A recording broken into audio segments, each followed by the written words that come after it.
Let's review the buoyant force. The relationship between an immersed object's weight, the buoyant force on it, and its apparent weight for both floating and submerged objects is given by the equation the apparent weight is equal to the actual weight minus the buoyant force. Archimedes' principle is that the buoyant force on an immersed object is equal to the weight of the fluid displaced. And here are a couple of equations that deal with the buoyant force. This top one is for floating objects, and these work for both floating and for submerged objects. So let's try an example problem. A solid copper cube, 0.112 meters on a side, is underwater. Its apparent weight is 109.16 newtons. Find copper's specific gravity. Well, the cube sinks.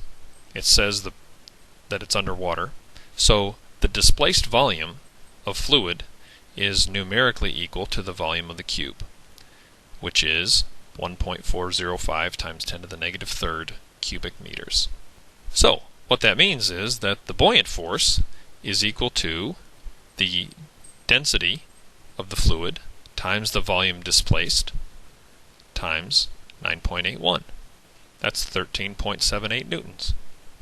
This equation that relates apparent weight to actual weight and buoyant force, if we solve that for the mass of the object, we would add the buoyant force to both sides, then divide both sides by g. That gives us this expression.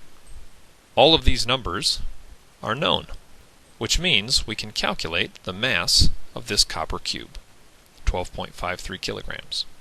Well, the definition for density is that density is equal to mass divided by volume. We now have the mass of the cube, we have the volume of the cube, so we can calculate the density of the cube. And the specific gravity is nothing more than the ratio of the density of a material, in this case 8920, to the density of water, which is 1000. So the specific gravity of copper must be 8.92. Final thoughts. The buoyant force is always equal to the weight of the fluid displaced.